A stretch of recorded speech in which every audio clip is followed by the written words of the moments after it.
Morning, Stan. How's your mother? Fine, thanks, Miss Frame. They promoted her. She's operating the lathe now.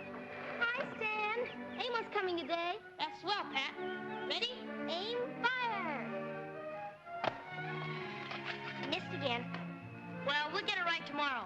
So long, Miss Frame. So long, Stan. Good morning, Aunt Jessie. Good morning, dear. Have a good sleep? Gosh, no. I kept wondering about what I was going to say to him. Better close the window, dear. You'll catch cold. Morning, Jessie. Michael, dear? You're going to the station with Pat, aren't you? No, Frida's going. You're still not reconciled to my bringing Emil to America. You might have consulted me in the first place. After all, you just can't adopt a strange child. Strange child. He's our nephew and Carl Bruckner's son. That's a mighty strong recommendation for any boy. If I ever become fond of him, it'll be because he's Mary's son, not Carl's.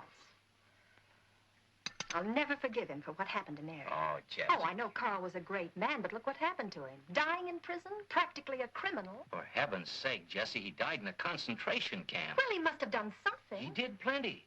Can't you understand? He was on our side. He was a German, wasn't he? If it weren't for him, Mary would be alive today. Jessie, you're my sister, and I adore you.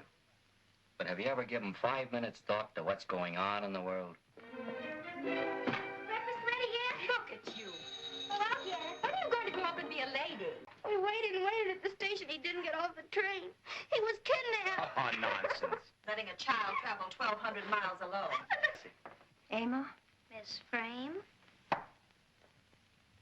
he has Mary's eyes. I'll see about lunch. Can we have it quickly? I told Colonel Jenkins I'd be at the lab at 2. Come in, son. Sit down. Oh, Aunt Jessie, isn't it wonderful? I told you they'd get married someday. I wish I'd made you that bet. Oh, Jessie, I'm sorry you had to find out this way.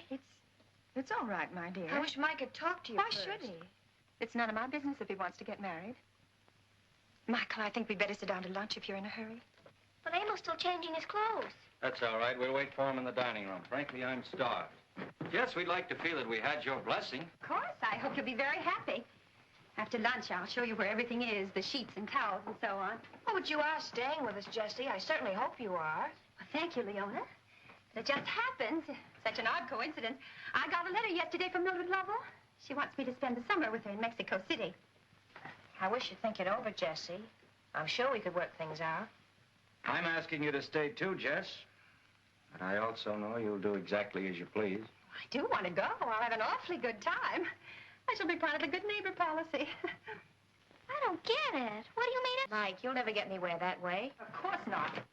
There's only one thing to do, tear that uniform off. What are we waiting for? To hear from Emil. We're at war, aren't we? He's the enemy. He's a Nazi, just as I knew he would be. Oh, if it was up to me, I'd exterminate the entire German race. Including Frida? Oh, I know you and your theories. I can just see what's going to happen to this house when I'm gone. Come on, Pat, this is no place for you. Sit down.